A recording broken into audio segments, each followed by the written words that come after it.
Tinawag ni Vice President Sara Duterte na scrap of paper o patapong peraso ng papel ang impeachment complaint laban sa kanya. Dapat na raw yang ibasura. Narito ang aking report.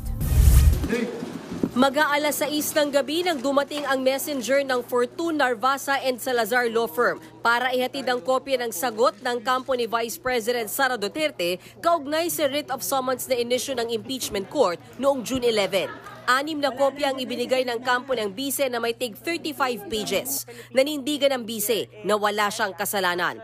Nakasaad sa dokumentong ibinahagi sa media ni House Prosecution Panel spokesperson Antonio Bucoy na ang impeachment complaint laban kay VP Sara ay isa lang scrap of paper o patapong piraso ng papel. Walaan niya itong sapat na basihan at dapat nang ibasura agad ng Senado. Binigyang din ng kampo ng bise ang parehong argumento ng kaalyado niyang si Senator Bato de la Rosa tungkol sa paglabag umano ng Kamara sa constitutional rule na nagsasabing isang beses lang pwedeng ma-impeach ang isang opisyal kada taon. Ang impeachment daw na isinampa noong Pebrero ay pang-4 na reklamo na. Sinadya raw na ipagpaliban ng aksyon sa unang 3 reklamo na nagsimula noong Disyembre para makaiwas sa 1-year rule. Pang-aabuso daw ito sa proseso ng impeachment. Sa ngayon, inaakusahan si VP Sara ng pagtatangkang ipapatay si Pangulong Bongbong Marcos, pag-abuso sa confidential funds, panunuhol at may kaugnayan sa extrajudicial killing sa Davao City. Pero gate ng bise, walang ebidensya sa mga aligasyong yan.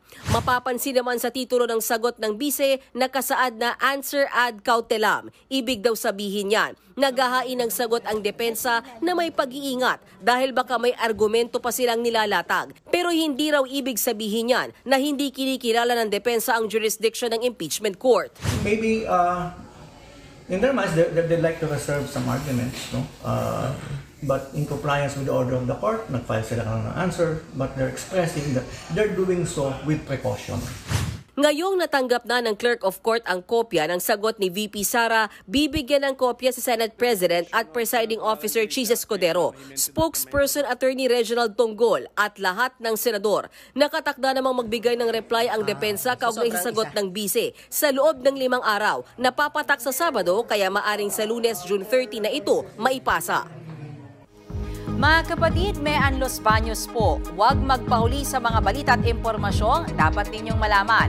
Para sa mas malawak na balitaan at diskusyon, mag-follow at mag-subscribe sa social media pages ng News 5.